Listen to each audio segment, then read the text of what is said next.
Reality Festival, c'est le premier festival international d'art dédié aux réalités virtuelles.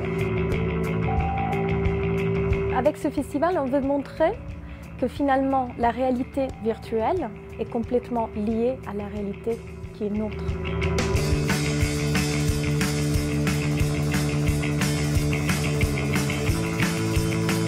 Les artistes qui travaillent sur les mondes virtuels exploitent l'apesanteur, vont au-delà des limites corporelles et des deux dimensions spatio-temporelles.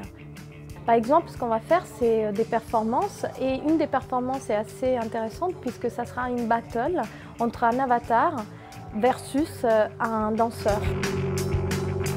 Les gens parlent d'art virtuel, pourquoi on appellerait ça art virtuel? Nous, de façon aussi arbitraire, on décide d'appeler ça art réel pour justement soutenir la démarche des artistes qui ont pris la parole sur des médias classiques et qui s'emparent des mondes virtuels pour créer un art qui est tout aussi réel, qui est tout aussi beau, qui est tout aussi porteur de sens que ce qu'ils réalisent sur d'autres médias.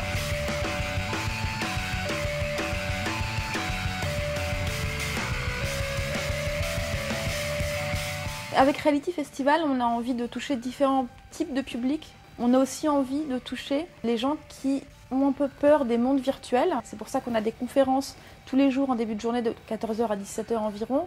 Et ensuite, on a des performances. Donc les performances sont beaucoup plus grand public, vont permettre d'ouvrir le festival Reality à un public très large. On a aussi fait un partenariat avec l'ICAR et on a des médiateurs de l'ICAR qui vont venir établir un lien entre les œuvres et le public.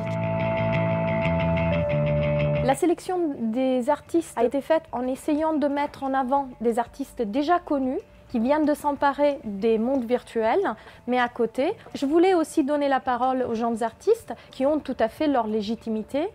Après, ces artistes ne sont pas forcément seulement plasticiens.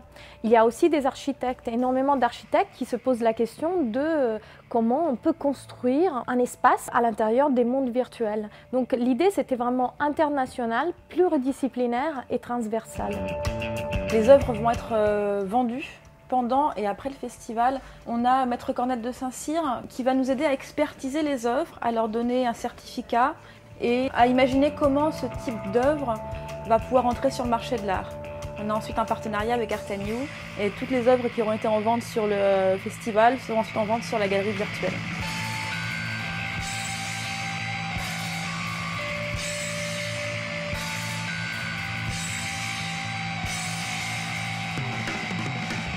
L'image telle qu'on l'avait jusqu'au présent d'un geek, de quelqu'un qui est complètement à l'extérieur du monde réel, n'est pas celle d'aujourd'hui.